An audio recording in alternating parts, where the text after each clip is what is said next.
Vous connaissez les actualités d'avant-guerre et les prométhées de Charlot. Leur décor pourrait être celui du Grand Café, de ce café de province où les joueurs de manille fument et crachent dans une atmosphère d'aquarium et de blanc de verre. Voici la chanson que le Grand Café m'a inspirée. Au Grand Café, vous êtes entré par hasard, ébloui par les lumières du boulevard, bien installé devant la grande table. Vous avez bu, quelle soif indomptable.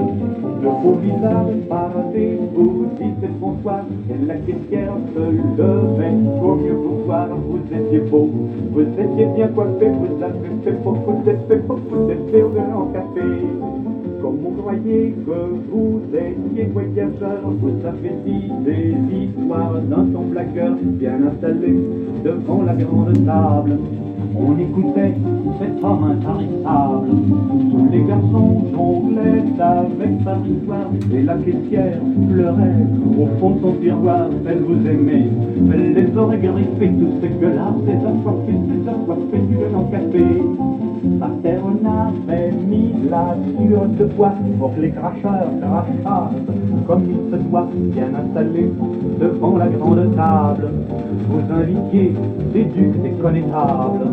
Quand il fallut payer soudain l'addition, vous avez déclaré: moi, j'ai pas un rond. Cette phrase-là produit un gros effet où on confisque tous vos effets. Vous étiez prêts au Grand Café.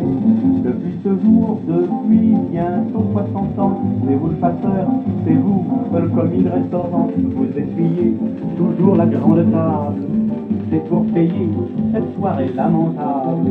Ah, vous eussiez mieux fait de rester ailleurs que d'entrer dans ce café plein de manières. Vous étiez beau, le temps vous êtes défait, les mythes commencent à vous bouffer au Grand Café, au Grand Café.